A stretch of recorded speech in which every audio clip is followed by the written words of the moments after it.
do something bad to us, we are going to do things to you that have never been done before.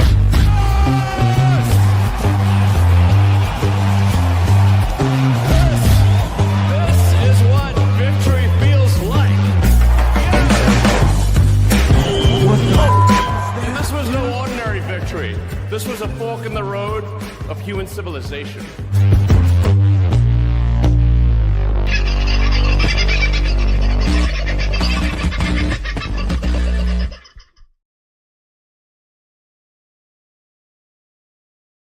Howdy, folks. How are you? Having a bloody good sort of a Thursday, I trust, and fighting your way on toward a weekend if you're lucky enough to have it off. God love you. There are no days off around here. You may see I'm looking a little ragged around the edges. I was out of bed at some stupid hour this morning, 4:30, for no apparent reason. However, it turned out to be a little interesting. There are a few interesting little chats I was able to get on the back of on some overseas shows. So it was interesting to hear some new opinions from over there, and we might get to talk about that at a later date. Tonight, however, we are going to be speaking with a lady who I've had a little bit to do with in the last month or so, but she has been a name that has been thrown around in the freedom movement, if you like, for, as long as I've been playing around in it. Had the opportunity, I say, over the last month or so to spend a little bit of time with her to watch how she works and the people that she works with. And tonight, we thought we might introduce you to Ramona. She's a wonderful lady. Ladies and gentlemen, would you please make Mona welcome? How are you, darling? Hello. Don't tell me you've turned your microphone or your speaker off.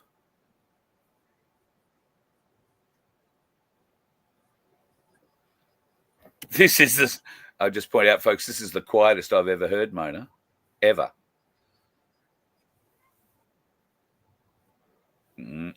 I tell you what I'll do. I won't embarrass her like that any further. I'll remove her from there and send her a text that says, can't hear you.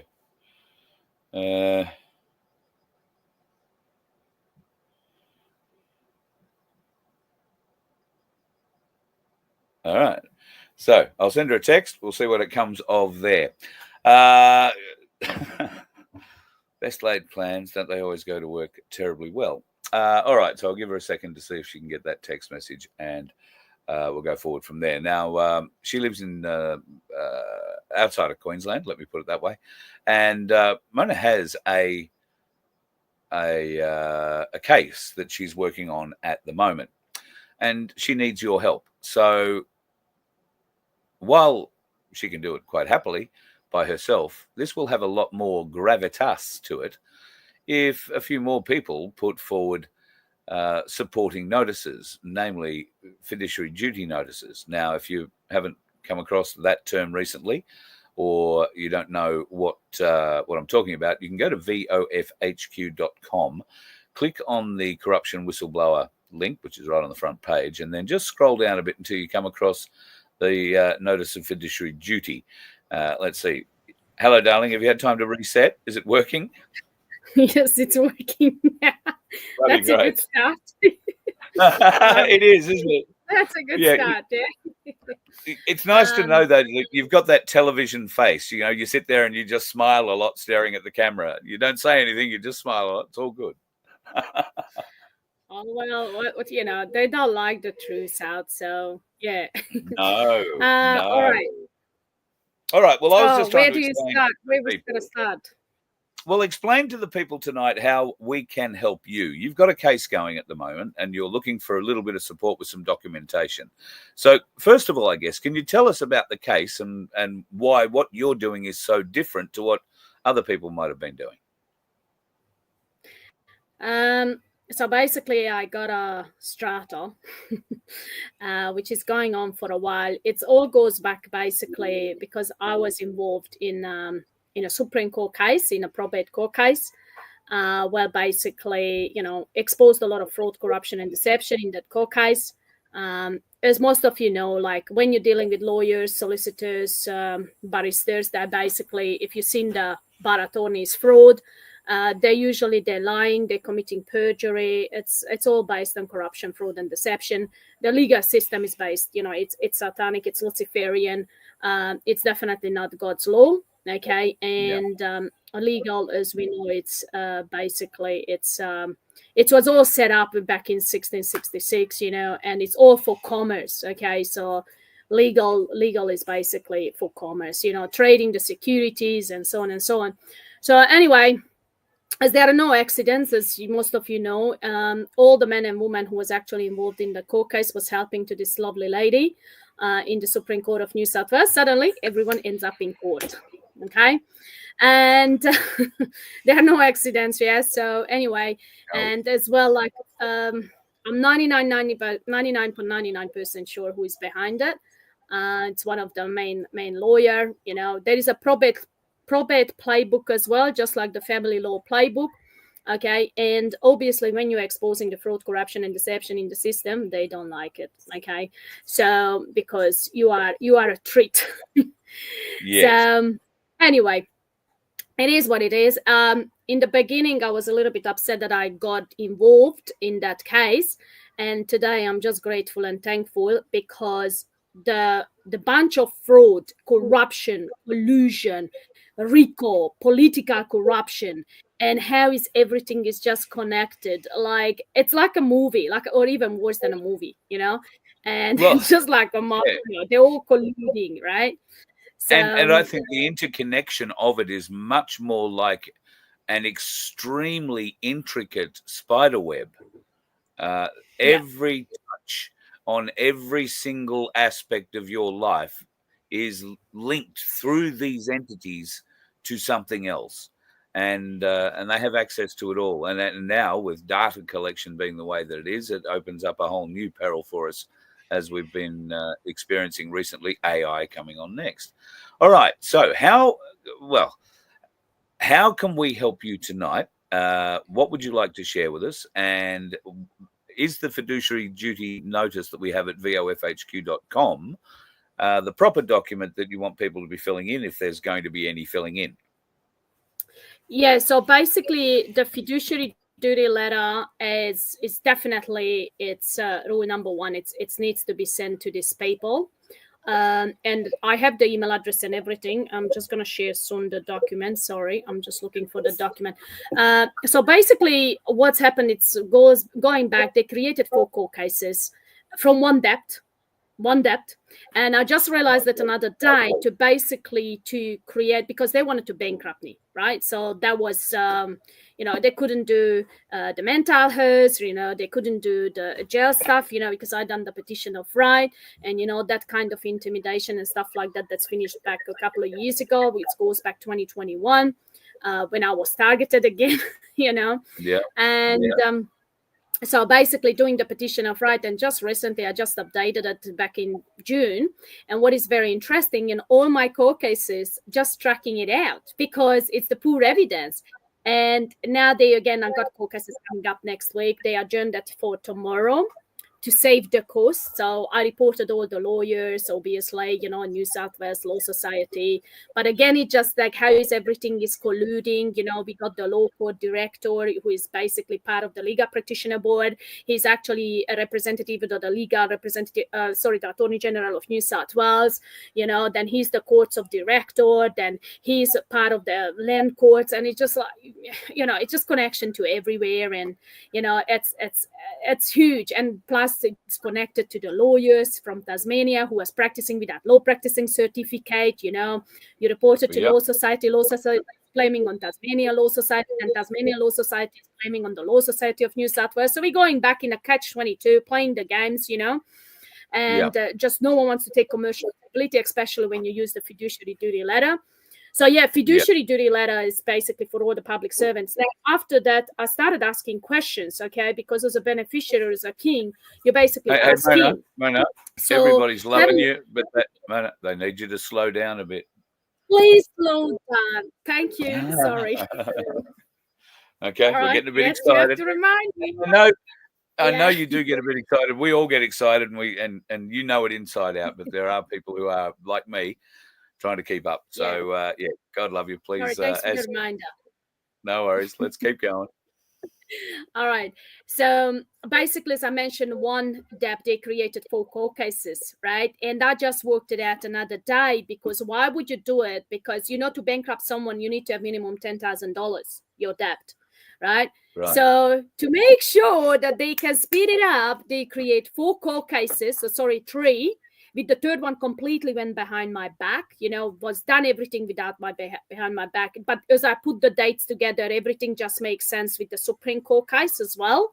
That one day after, my friend wanted to go for trial and to basically try to stop her. It's all collusion. Next day they start bankruptcy. Then just a few days before, I got informed because I sent out a lot of notices, and obviously, it's was very interesting because someone did call me, okay, and just told me the best way to deal with this one now, just basically pay it, because these guys are not going to stop and they're going very hard, okay. Right. So thank God there are still good people in the system, okay. So, and God is there, as looking after me, thank God. And so basically, under duress and extortion, I paid the blood money. I call it blood money. Okay. Yeah. Leaving only a few days, and that was the way out. And obviously started asking questions. I got 27 public servants, which I'm going to share that basically who I'm asking.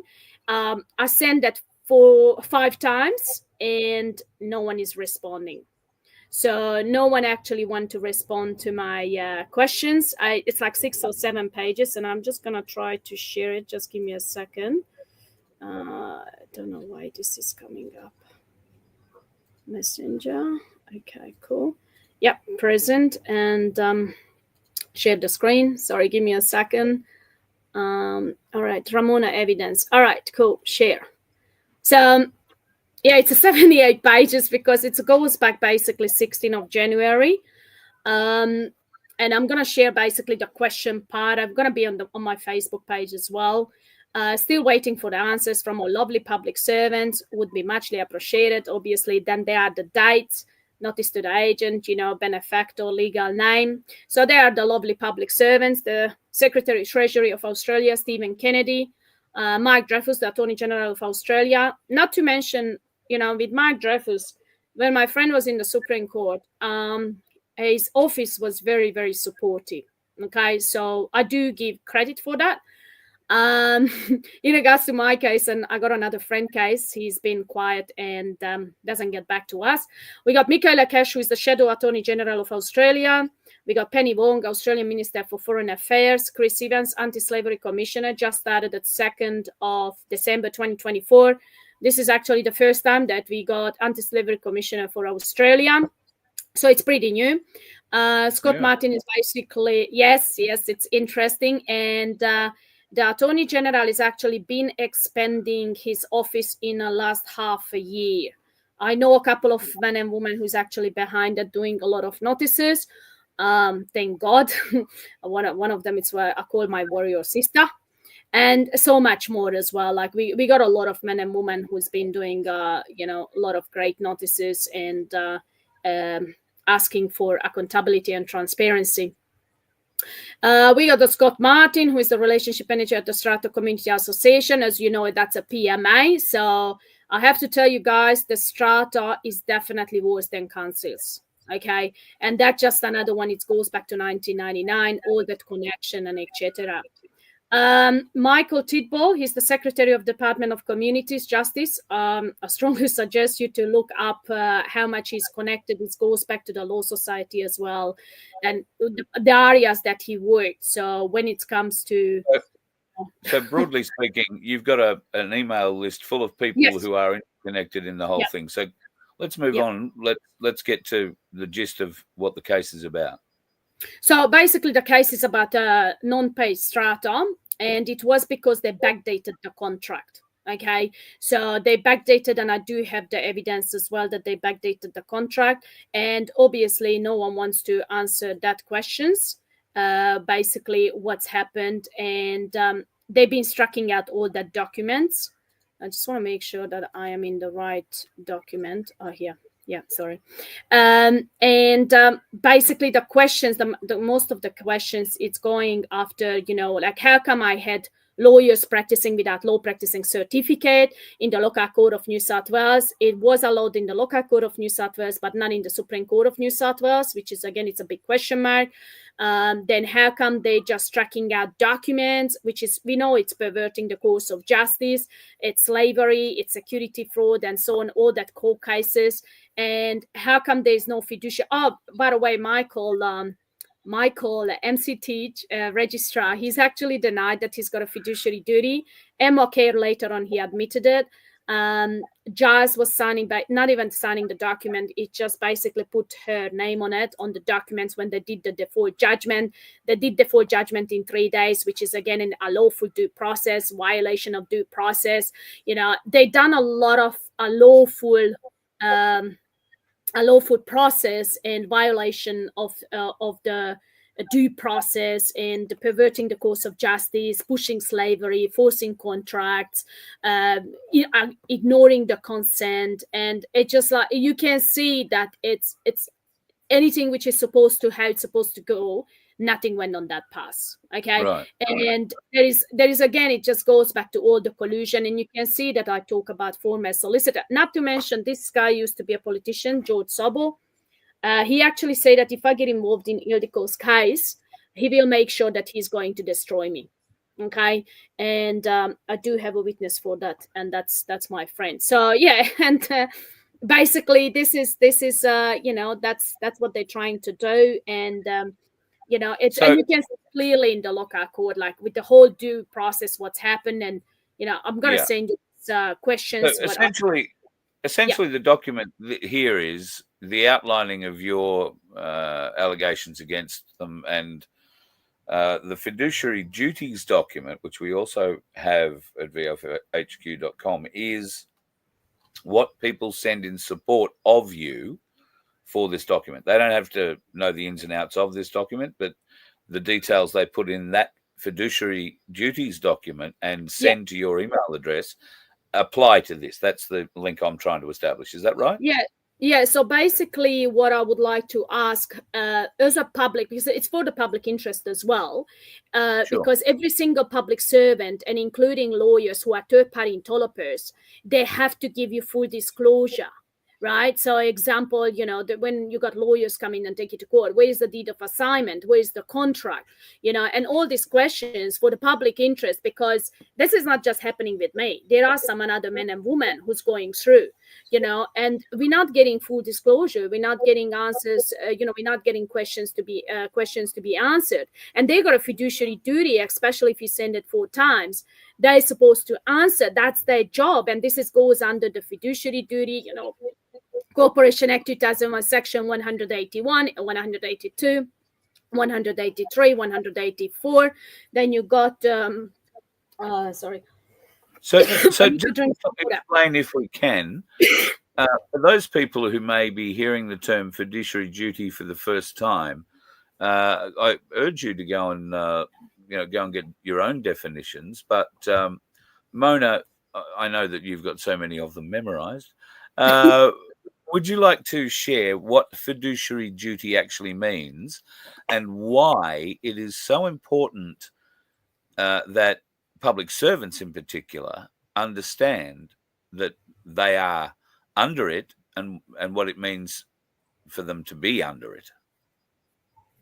So fiduciary duty means basically, you know, your duty of care, duty of loyalty, act in the best interest of the public, transparency, integrity, full disclosure. There's 11 points. Then being impartial as well, so you cannot collude.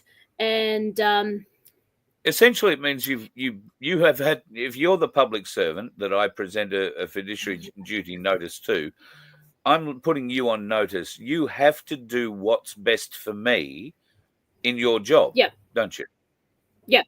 Yeah, because we are the single shareholders. So especially men and women who has done the petition of right, we are the single shareholders. And it's in the petition of right as well, that they are under fiduciary duty. They have to act in your best interest. And this is all goes back again to the birth certificate, right? They're trading a birth certificate. They're making money, right? Which I don't have issues with that, okay? But we, just to be fair, right, we're supposed to get paid because they're trading. You got a license, it's a stock. You got a birth certificate, it's a stock, and it's got value. And your birth certificate is basically pays for everything. You know, we got even in New South Wales, the BDM at 1995, Section 49. You can use the birth certificate to settle, right? But they're basically denying it, right? Not to mention, guys, it's like took me 1 year and 3 months to get a live born record, okay? And I tried it 40 years. Yeah. They were trying to stop me and all that stuff. And I had the public servants told me, thank you so much for being patient. So you can imagine, like, sometimes, like, oh my God, like, and I know they're testing me. I know, like, all the stuff, what they're doing, you know, they're testing me and how far I can go, and when it's gonna be the time that I was like, you know what, I'll stop and I had enough and I'm not going further. And I know they want me to give up. But, you know, anytime they pick the, you know, poke the beer, you know, it's like, nah, I'm going further. You know, this I know I'm right, okay? And what they're doing, it's just poor criminality. It's poor criminality. And I'm really sorry to say that, you know, because they're not acting most of the times in our best interest. Not to mention, we still got a lot of men and women who working in a public sector. They're doing a great job, okay? And muchly appreciated. I know it's maritime law. At the end of the day, they have to choose. They're either under as a public servant, and if they are a public servant, they are under fiduciary duty. And if they're not a public servant, then their contract comes into effect. Then you need to produce your ESIC 402, 403, 404, 405, 4184, and your foreign registration statement, yeah, because you're claiming that you are a corporation. And again, then it's Corporation Act 2001 comes into effect as well. And Trade Practices Act 1974. So, yeah, thanks, Ozzy. So, and so going back to my letter, basically, I'm going to have it just only the questions because this is for the public as well. Like every single court and judge or registrar or magistrate or whatever they're doing the decisions, they are accountable and they're supposed to produce their bonds as well. Where is the bond? Because that's basically if they cause you any harm, loss, or damage, that's the bond, which is the bid bond. Yeah, judges and magistrates supposed to produce their oaths of office, commission of office, the public bond, the letter of marque, and the delegation authority. And this is accountability, and it all goes back to the fiduciary duty. And all these public servants, if they're not answering the questions, that's mean they're colluding. Right? They basically, you know, and I know a lot of public servants, they don't want to expose the fraud. They know, like I got in Local Court of New South Wales, I got a public servant, we're just following orders, and I'm sorry what's happening with you. You should go to, what did she say last time? You should go to Current Affair or Channel 9 or ABC News, you know? And I'm like, okay, all right. So I'm wondering and the public needs to know about this because a lot of men and women, they are ashamed to come out and talk about it, you know, but the public needs to know about it. And what they're doing with some men and women in courts, it's absolutely disgusting. There is a lot of human trafficking, child abuse, trafficking the men and women, you know, locking them up in mental health, locking them up in jail and all that stuff, you know, and completely innocent men and women.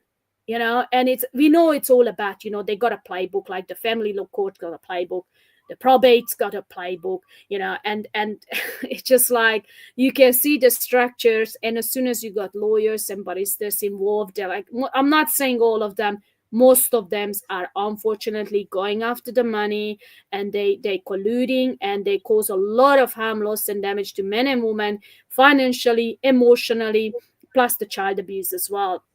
And this is the most disgusting things which I've been seeing, especially in family courts. What's happening in family courts? It's in disgrace, and it's sometimes it's shocking. And a lot of men and women in this country, they don't know what's happening in the courts.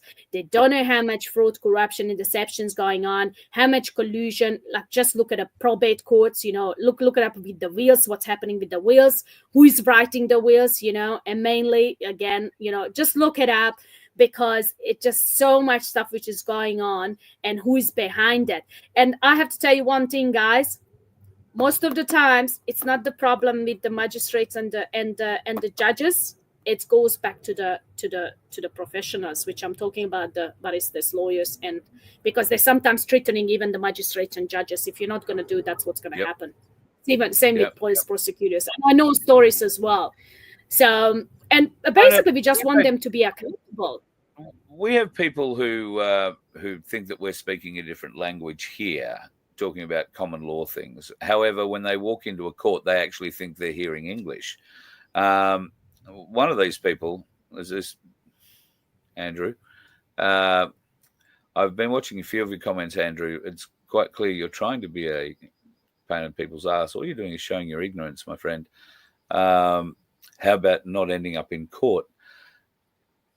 We don't take ourselves to court, usually. People with a lot of money will go out and sue others with a lot of money or corporations. But people like Mona and I, we don't go to court unless we are summoned. And even then, depending on what authority, I mean, Mona relishes the idea of being summoned to go to their court because she likes to make them run out of it. But for a lot of people, it's a very traumatic experience. Now, what we're trying to do is give people a bit of an idea of how you can fight against the tyranny.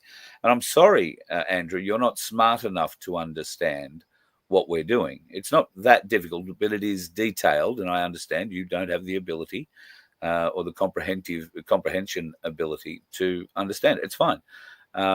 Sit down, shut up, try and learn is the best, or go away and play with your Legos. You're clearly not getting anything out of this, but others like you. I'm only pointing you out because you happen to stick your head out tonight, but you raise a very interesting point for me to point out to people. There are going to be a lot of people out there, Ramona, who simply don't get this, who simply don't understand it, who've been brainwashed into what they think is a justice system, where really it is just a banking and debt system. And that's just too much for them to understand, isn't it? Well, yes and no. And I know a lot of people waking up now, banks, courts are banks. And it's all about credit and debit, balancing the ledger. We got a public estate, we got the private estate. Well, again, if they would operate under fiduciary duty, you give instructions and they just do the job and get it done. But again, that would just expose so much fraud, corruption, and deception, because remember, they've been doing it, especially from 14th of February 1966, right? And they drag you to the court, like some people, get issued arrest warrants if you don't show up in court, And what is another interesting thing, like in the last couple of years now, they want me on phone calls. They don't want me to go into the court. And look, I've done a couple of things which I'm not going to suggest you to do it, and I used to enjoy it. I don't enjoy it now, courts, because for me it's a satanic ritual. It's a very satanic place. It's very Luciferian, and they basically, the whole system and how is they dealing with. And I'm not saying all of them, because I met with a couple of good magistrates. I met with a couple of good judges as well, that you actually, yes, I went there. I gave them respect as well, especially, Justice Kuntz last year in the Supreme Court in New South Wales, with all due respect for that man, okay, because I never saw a judge who basically how he behaved. He understands his fiduciary duty. So this is what I mean. Some judges and magistrates, they even admitting it, that they know the fiduciary duty and they're operating under that, So, and again, going to court, I know some people don't go to court and they can settle, But again, as soon as one thing is working, it works for a while, then they change the law, they come up with some new stuff. In end of the day, yes, you give the birth certificate because they are after the person. I had actually Registrar Michael MCT. He told me I can only deal with the person. He called me up. I'm not the person. I'm a private person, protected person under the David John Water petition of right, because I done the petition of right. I cannot deal with you. He hung up the phone. Then he goes ex parte. Ex parte is illegal under David Colville Coleman 1944 High Court case plus the Constitution. No man can be judged behind his back. That the registrar cannot sign the document because that's fraud again. It's ab initio. Davidson High Court case 1954. It's a lot of things are actually ignored, and they even. But they're ignoring, and which is part of their fiduciary duty. Now, this is where it becomes important that you have to do judicial complaint. And I know a lot of men and women comes, but the paperwork doesn't work. It's too much work. Yes, it is. It's a lot of work. But you know what? They want you to give up. They're not going to make it easier, right? So you do the judicial complaint. And I've seen that. It's my experience a few times. As soon as I done the judicial complaint, I went back as a witness to the court. And I tell you what, it was a completely different atmosphere, and the cases either got discharged or either got dismissed. So they couldn't do the double jeopardy.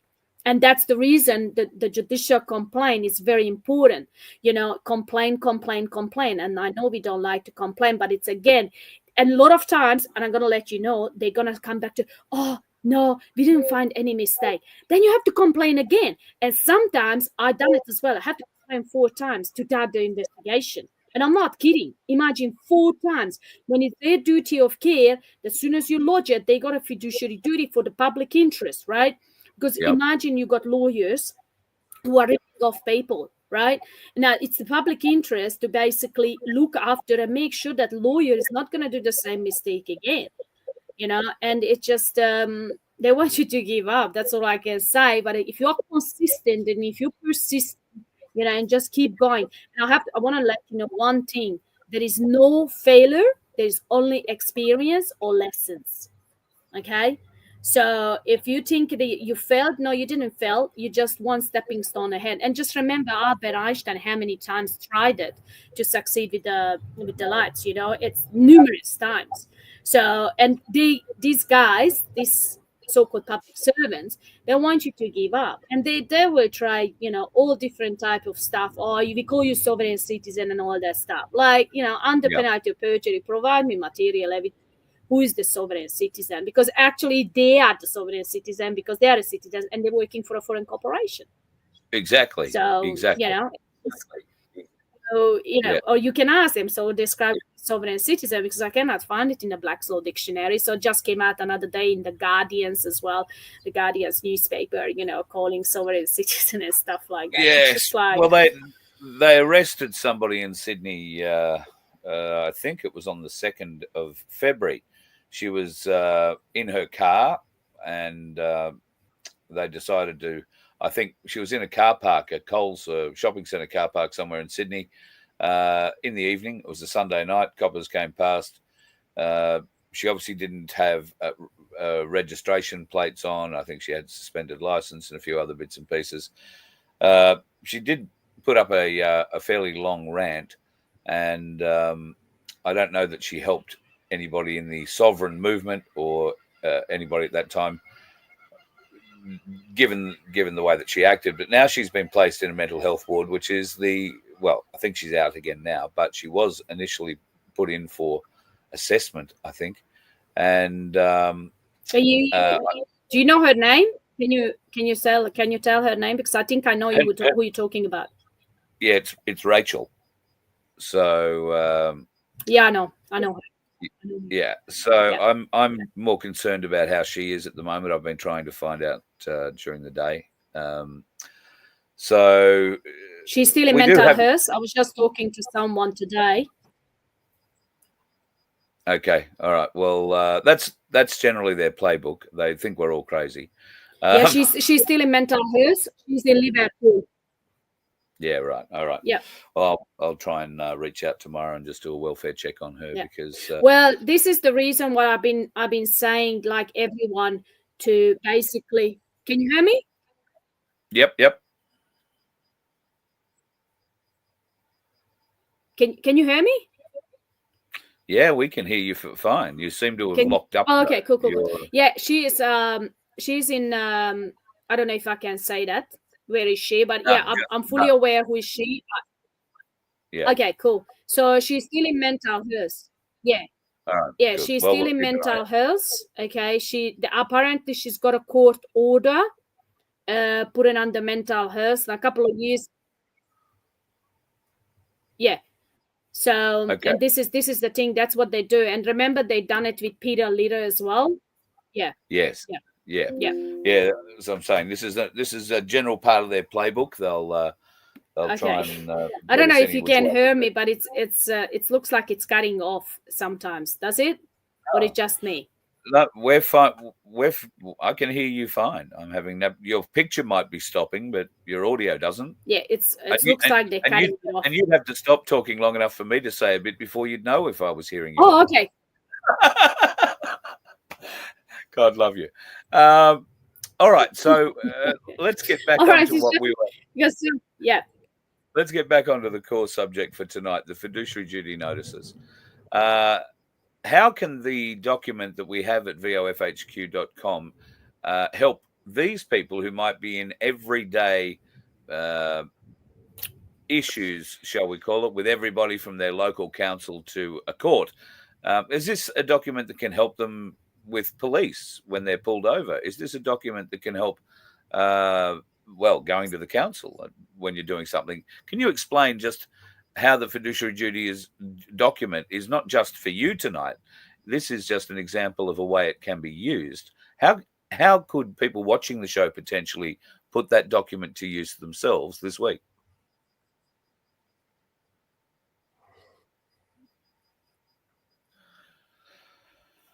Yep, you're gone again. Okay, so the fiduciary duty letter, okay, that's basically can be used anytime and anywhere. Can you hear me?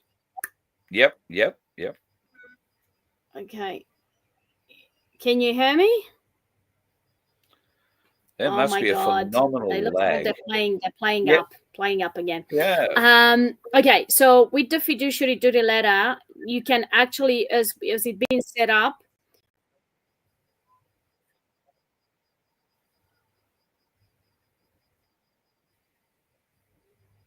okay, so going back to the fiduciary duty letter, I'm sorry about this whole interruptions. It is very important that you basically serve it to that 239 or 246 email addresses. And anytime you're dealing with any public servant, any public servant, it can be the council, it can be the police officer, sheriff, or whatever public servant, magistrate, judges, in courts or whatever you are. I would strongly suggest you to always share it and educate them as well. Some of them know, some of them don't. And I think now what we actually, as a man and woman, we need to put a big pressure on it to basically educate this men and women. And just keep sharing the knowledge, and please be patient. I know it is hard because yes, exactly, they don't want us to fight back and stuff like that, but we're not fighting. We just want them to operate under fiduciary duty, and that's one of the reason we basically we're putting them on fiduciary duty. And this is all duty as well, to make sure that these public servants, they're doing the job. Going back, I'm just going to mention a little bit, guys, about mental health and the jail thing. I'm sure you heard about from me quite a lot of time about the petition of right. What David Water has done back in 2020, 19th of October, he created this beautiful document, the David John Water Petition of Right, which is a prima facie evidence forensic document. And I cannot say that enough for men and women. If you standing up, okay, and you basically, you're challenging the system and you basically educate them and putting them under fiduciary duty, I strongly suggest you to get it done. Do your petition of right, with the David John Water. It's a prima facie evidence. Now, yes, they're trying to discredit me and trying to strike it out. I don't care. I know it's working. I've seen that numerous times. Okay. So whatever they're doing, in regards to me, I don't care because I know it's working. They don't like it. why not one public servant want to come and talk with me about the petition of right? Because I'm more than happy to go through the 119 pages. I love that book. I listened, I learned, I've studied it a few times. I talk to David quite often. God bless him. He's amazing, man, what he has done for us, for the people.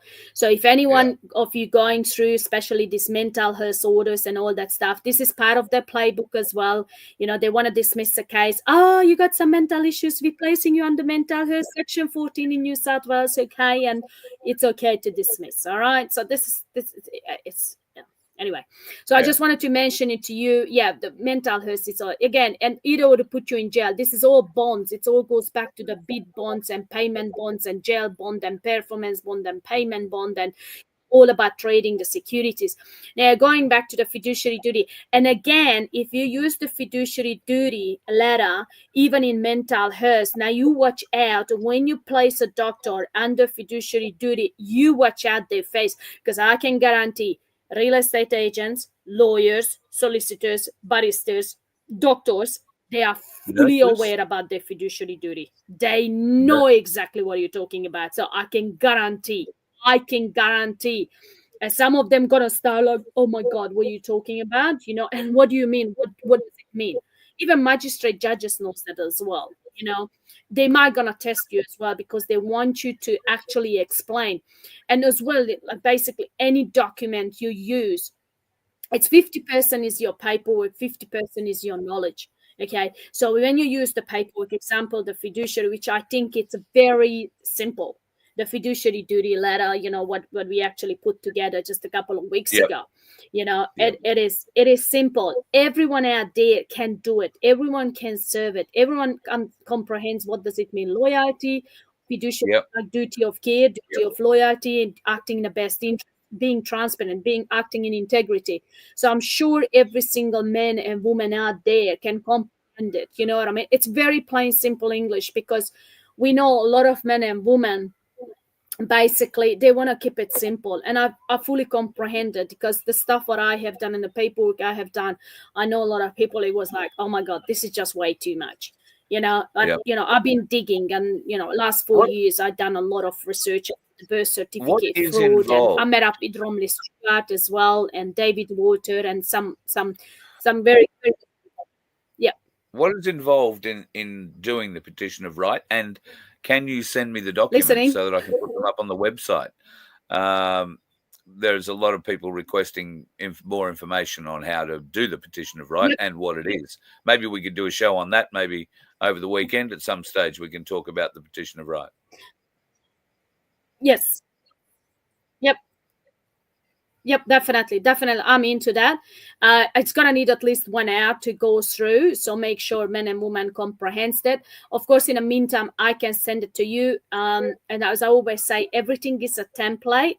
Okay. And it's always good to make it yours, which I'm going to explain, what we usually been doing with the petition of right. David used to be a Northern Territory police prosecutor for 40 years. His knowledge is absolutely amazing.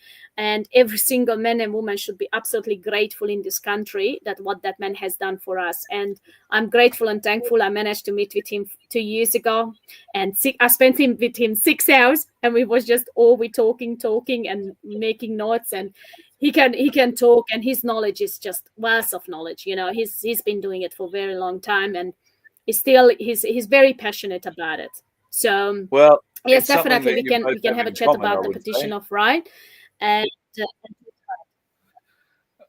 very definitely something you've both got in common. You're very passionate about it, and you can both talk.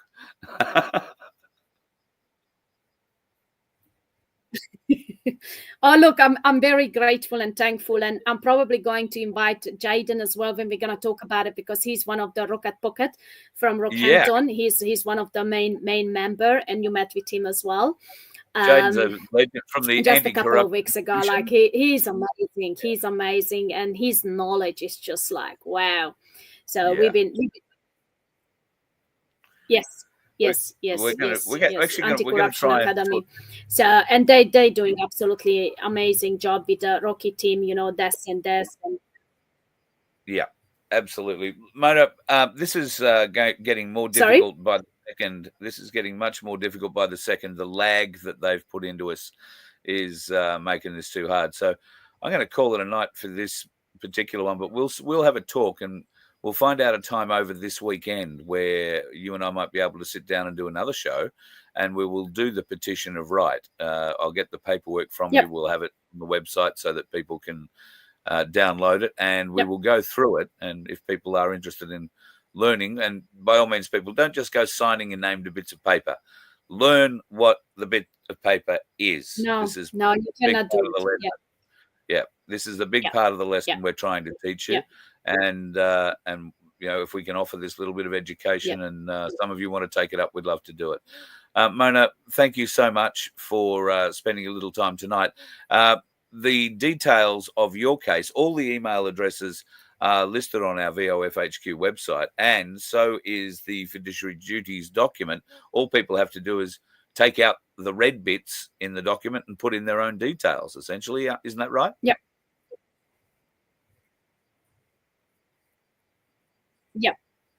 Yeah, and I'm just going to send you one more document, which I got all the questions. So it's going to be probably 6 or 7 pages, and just attach it and basically asking for the public interest. We need full disclosure and we need this question. I'll probably write up like a little template, you know, when men and women actually sending it. So because I know some people, it's just like, you wanted to have it done already, and I'm like, okay, I'm happy to support, but I needed to, you know, have it written done. It's got to be done so right. I'm gonna send it to you tonight. I'm gonna prepare that one, and basically just a little template for the public interest. Yeah. And basically, look, it's not compulsory, but I'm sure if you read the questions, a lot of you already went through similar situation, you know, having the full judgment and all that stuff, and done a lawfully ex parte and all that stuff, striking out. Because I know a lot of people, like, you know, they're asking me how the hell this is going on and how they doing it. How? We know it's all unlawful, you know. So, yeah. And so I'm going to put it together. I'll send it out. And, and definitely keep in touch. And we can do the next one, the POR. David's going to be happy. That'll be good. Let's do that. I'm looking forward to it. And me too. I'll be in touch tomorrow. We'll line it up for Saturday or Sunday. I look forward to it. Yeah, me too. All right. See ya. The lovely Mona, and a wealth of knowledge, and getting better at slowing down. God love her. There is something very strange going on with our connection there tonight. I'm timing the lag at her end, and it's almost like 7 to 8 seconds, and that's pretty staggering. I don't think you people are watching it on a 7-second lag. I've got one up here that is only maybe 2 seconds behind, and I'm watching that on Rumble. So there is something very weird going on between our connection to Mona's tonight. Hardly surprising, given that a lot of the things that she talks about and a lot of the paperwork that she presents gives pause for thought in their courts. So if that's something that you're interested in learning more about, the petition of right, which you haven't heard me talk about before, for good reason, we'll go more into that over the weekend. And I can't thank Mona enough for spending a bit of time with us tonight. If you'd like to help her out with the case, then by all means, go to the VOFHQ website, and I'll send the documents through to Vince as soon as she sends them through to me. Don't sign and send everything just yet, because as Mona said, there is another document she would like you to attach. You don't have to do anything, you just attach it and with your submission, and it just adds a little bit of weight to what's going on. Okay, folks, I hope you are doing well. It looks like there's been a few good conversations going on tonight. The Anti-Corruption Academy, not Commission. You're 100% right, Kangs. My apologies. And Jaden, the two Dezers, and there's a few other folks up there that I met in Rocky last time. I was up there with Mr. Wilson from memory. And g'day to Fish, who still wanders around up that way. I look forward to coming up and seeing you guys soon. Now, speaking of coming up and seeing people, Far North Queensland has had quite a battle in recent years, I want to say. You might remember that I've got some friends who have a gold facility or a gold mine up in the Palmer Gold Reserve. they had their access to their gold mine washed away, I think is about the best way of describing it. And I've been trying to get to him and talk to him for quite some months, and I'm sure he's just out there trying to rebuild the road rock by rock, because it's very, very harsh country out there. And of course, now in far north Queensland, Townsville, Ingham, and many places along the coast, north and south of there, have been struck by phenomenal weather. Huge rain. Over 2.5 meters of rain have fallen at Skipper Pete's place, and he's just out of Ingham. Now, when you get 2.5 meters of water, it tends to wash away bridges, wash away roads, and in his part of the world at least, fill up the sugarcane fields full of water. It means that everything comes out and wants to live on a little bit of higher ground. And of course, you are cut off from getting any provisions. It's not like you can just jump in the car and drive into town. I just wanted to show you, in case you were worried that Skipper Pete might be fading away in some way, I thought I'd just show you what he's made up for himself to get through the next few days. My rooster stew is pretty close to, got all the bones, the big bones. Look at that. It's nearly the right consistency. Just about. Yeah, that's pretty close to the right consistency. Stir it up a bit. Yep, perfect. That's how it's supposed to be. Rooster stew. Woohoo! Can't wait to get up to Skipper Pete. And, well, it won't be rooster stew we'll have then. It'll be some other thing. But he's a hell of a cook. And if you go back and have a look at some of the photos that I showed you of his place, you'll see his smoker in one of those photos. I think it's like 9 kegs welded on top of each other. Hell of a barbecue. Anyway, folks, if you are up in that part of the world, our thoughts are with you. If you need, if your house is very, very damaged and, you've got insurance claims and that sort of thing to come through, one of the biggest issues is going to be finding builders. If you need emergency accommodation, reach out, carl@vofhq.com. I may have a solution for you. I know some people who have some emergency accommodation available. They hadn't planned on using it as emergency accommodation, but it certainly could be. So if you require help in that regard, please reach out, carl@vofhq.com. What else are we going to chat about? Now, tomorrow, I was going to try and line up a bit of a chat. Hopefully, Vince will be back to join us, but I've got a few other bodies I'd like to get warmed up and in front of you tomorrow night for a rather interesting Friday night chat. However, one of the people here is putting on a lamb roast, and that means that the Friday night chat won't be a late one because I'm not missing a lamb roast for anybody. Haven't had one in so long. So, yeah, got invited to that. So that'll be, in part, what's happening tomorrow night. Gold and silver, somebody mentioned before, what is going on with gold and silver? Right now, $4,645, just over that for gold. And the spot price for silver is $51.47. That's up about $1 from this time last night. So the market is moving. I will say to you that if you haven't already done so, Ainsley Bullion put out a magnificent newsletter. It comes out a couple of times a day. Now, if you're worried or interested or trying to figure out what's what in not just the gold and silver or bullion world, but also in the crypto world, then this newsletter is something you could probably sign yourself up for, and it's free and gain a lot of benefit from. One of the emails that I got today through it is about the tokenization of your assets. The Trump tokens have gone through the roof, and that kind of crypto initiative is because he's partnered up with quite a few other companies, including World Liberty Financial, who have announced that they're spreading their tentacles too. I get the feeling that through this Trump crypto, if you like, they're showing people how the blockchain is going to work and that it can be trusted. Just a guess, early days, but it certainly looks and smells a bit like that at the moment. And if you're looking for a little bit of good news coming out of America, Ron Paul, who is one of the congressmen or senators over there, and is not been a fan of the Fed, that would be the Federal Reserve, he has initiated an audit and has been given approval to do it. So Ron Paul auditing the Fed. How much money do you think the Federal Reserve is not going to have to be able to show what they've done with it? It is staggering. And that's the way they catch them out. Elon Musk is doing that at the moment. And he is opening up departments like he has a can opener and just pulling the insides clean out and throwing it on the tip and moving on. And that's exactly what he should be doing. Now there are calls, not just here in Australia, although our calls are slightly muted, if I say so myself. There are calls now in Australia for our own Elon Musk-style independent people's auditor that can go over the government's books.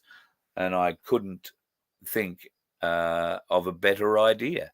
Who would you get to do it, though? That would be the question. Personally, I think maybe Cass Smith, being the skills that she has. She's got the ability to go through and forensically audit Australia's books and their departments. I think she should be a lay-down misère to go on any team like that. But I think she's retired. So maybe not retired, but we'll see what happens. All right, folks, going to love you and leave you tonight. You can see that, I hope you can see. Thank you to J1 who said, eat more vegetables. I am eating more vegetables. And tomorrow night, I plan on participating in pumpkin, peas, if I can arrange it, potato, and just about anything else I can think that you would have with a lamb roast, including the mint jelly. Oh, it's been a long time since I've had anything lamb-like. Looking forward to that. And who knows, we'll be doing that up here at the community centre. So if maybe that's where the show will come from tomorrow night. Maybe we'll do a little chat with our people up at the community centre. That could prove for an interesting evening.